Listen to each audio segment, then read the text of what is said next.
Val Kilmer, the rise, fall, and return of a Hollywood enigma. Val Edward Kilmer was born on December 31, 1959, in Los Angeles, CA.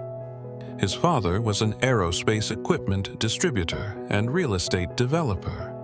Tragedy struck early. His younger brother Wesley, who had epilepsy, died at the age of 15. Val was deeply affected. He was always artistic, writing, drawing, and performing, even as a child. He was accepted into Juilliard School's drama division at the age of 17, becoming the youngest person at that time to be admitted. At Juilliard, he honed his craft, writing poetry and plays, and developing the intensity that would later define him.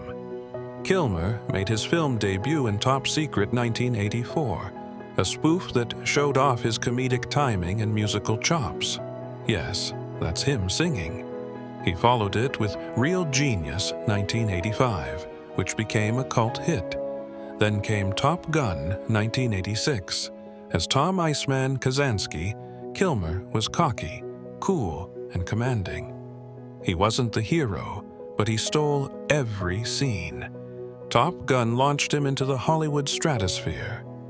Kilmer's role as Jim Morrison in Oliver Stone's The Doors became a turning point. He sang all of Morrison's parts himself, studied his speech, movements, even spiritual beliefs. He became so convincing that Morrison's former bandmates thought it was Morrison singing on the soundtrack. It cemented Kilmer's reputation as a committed method actor. In Tombstone 1993, Kilmer played Doc Holliday, delivering the now legendary line, "I'm your Huckleberry." It was a career-defining performance, witty, tragic, charismatic.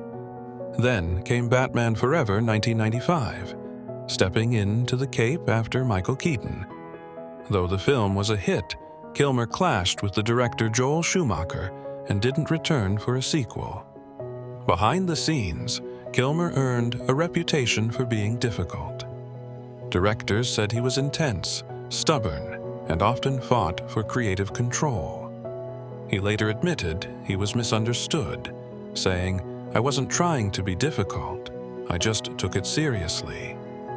He turned down big roles, including in Heat 1995, where he did appear alongside Robert De Niro and Al Pacino, but later passed on other high-profile parts for more personal projects. In the early 2010s, Kilmer was diagnosed with throat cancer, though he denied it for years. He believed in Christian Science and sought alternative treatments. Eventually, he underwent a tracheostomy, chemotherapy, and radiation. The treatment left him unable to speak normally and required him to use a feeding tube for a period. His once commanding voice, so central to his acting, was reduced to a rasp, but he survived, he later said. "I want to share my story more than ever." Using thousands of hours of footage he had recorded since childhood, Kilmer co-created Val, a deeply personal documentary. His son, Jack Kilmer, narrated for him. The film doesn't just tell Val's story, it feels like him. Funny, strange, beautiful, heartbreaking. It was a revelation. Fans and critics saw not just a movie star, but a human being, an artist, a father, a survivor. Despite his health, Kilmer returned as Iceman in Top Gun Maverick. Technology helped restore his voice for the film, and the scene with Tom Cruise was short but emotional, especially for those who knew the real-life pain behind it. Cruise later said, "There is no Top Gun without Val Kilmer." Val Kilmer is no longer just remembered as Batman or Iceman. His story now includes a fierce dedication to art, a battle with illness, a willingness to be vulnerable, a career renaissance built on honesty and resilience. His faith, fame, regret, threats and hopes.